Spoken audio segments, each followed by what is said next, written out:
Bon, les gars, on vous ment quand vous investissez sur les marchés financiers. Pourquoi je vous fais cette vidéo? Eh bien, tout simplement parce qu'il va y avoir des opportunités en or.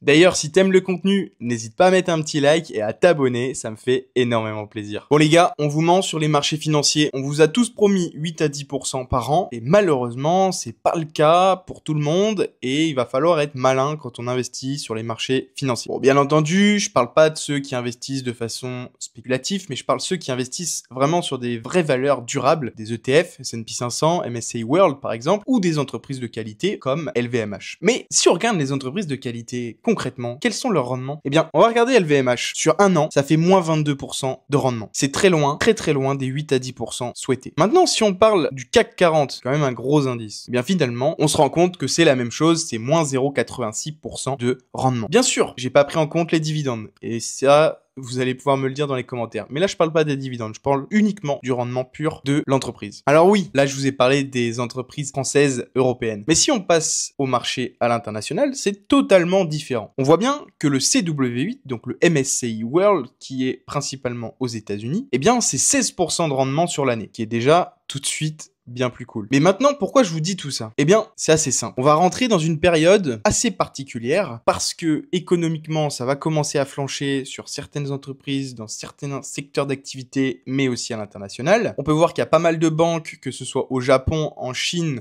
où c'est très compliqué. Et il y a une phrase que j'ai retenue qui est assez logique. C'est « Soyez craintifs quand les autres sont avides et soyez avides quand les autres sont craintif. Qu'est-ce que ça veut dire? Eh bien, c'est assez simple. Quand tout le monde est euphorie sur les marchés financiers, tout le monde dit faut investir, faut investir, faut investir, eh bien, c'est à ce moment-là où il faut peut-être se dire c'est assez compliqué, on va peut-être ralentir nos investissements. Et au contraire, quand personne ne parle de la bourse et quand tout le monde dit ouh là là, faut pas acheter sur les marchés financiers, j'ai perdu 20%, j'ai perdu 30% de mon capital, il faut pas y aller. Bah, c'est à ces moments-là où il faut investir. Je ne sais pas si vous connaissez le VIX Index, qui permet de voir la volatilité sur les marchés financiers, mais c'est un indicateur qui est assez important, et quand il dépasse les 18, 19, 20 points, eh bien, le marché est très volatile, eh bien, personne commence à avoir peur. Souvent, il est corrélé au Fear and Greed Index. Le Fear and Greed Index, il permet de voir vraiment si les personnes sont euphoriques sur les marchés financiers, c'est-à-dire oh bah super, on investit, ça monte, c'est chouette.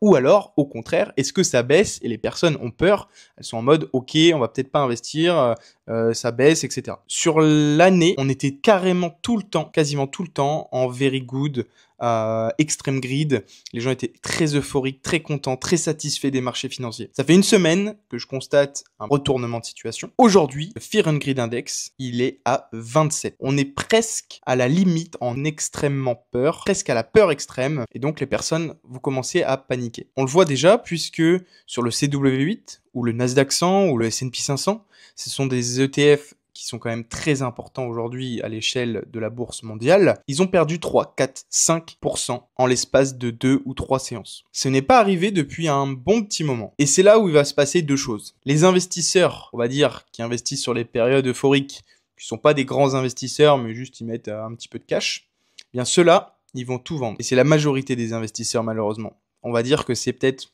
60-70% des investisseurs qui raisonnent comme ça. Ça monte, j'achète. Ça baisse, je vends. Malheureusement, il faut pas raisonner comme ça en bourse. Parce que si vous raisonnez comme ça, malheureusement, vous allez manquer les meilleures opportunités.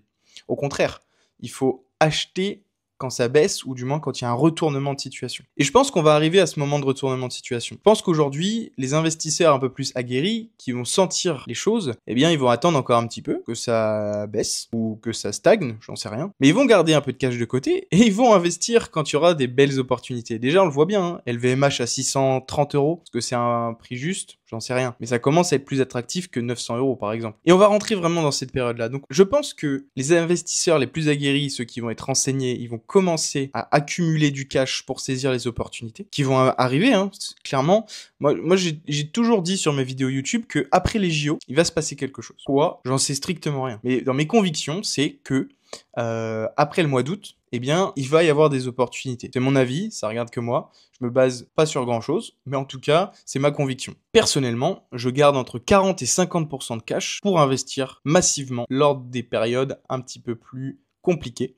puisque c'est là où on va faire les meilleures opportunités. Regardez pendant le Covid, ceux qui ont investi en 2021-2022. Bah, clairement, le Fear and Greed Index, tout le monde avait peur, personne parlait de la bourse. Et finalement, c'est là où il y avait les meilleures opportunités. Il y avait du Airbus, peut-être à 40-50 euros. Aujourd'hui, l'action, elle est à 130-140 euros. Enfin voilà, il y avait vraiment des coups à jouer pendant le Covid. Et je pense qu'on va retrouver cette période-là sur les 6 à 12 prochains mois. En tout cas, c'est ma conviction. Donc moi, si j'ai juste un seul conseil à vous donner sur cette vidéo, eh bien, ça va être de garder vos actions, premièrement. Gardez vos actions, ne les vendez pas, sauf si vous avez des convictions ailleurs ou besoin d'argent, tout simplement. Et la deuxième chose, eh bien, ça va être de garder du cash pour saisir les opportunités quand elles vont arriver. Parce que vous pouvez être sûr qu'il y en aura. C'est historique. Il y a des cracks en bourse. Ça, c'est régulier. Il y en a eu 34 ou 35 sur les 100 dernières années. Donc ça veut dire qu'il y en a un à peu près tous les 3-4 ans. Donc forcément, c'est la logique des choses que ça va arriver. Mais ça va faire du bien, une correction du marché. Ça va permettre de redescendre un petit peu l'atmosphère, de se dire, bon bah voilà, on était quand même sur une grosse pente, bulle spéculative, notamment grâce à l'IA, ou à cause de l'IA, je sais pas.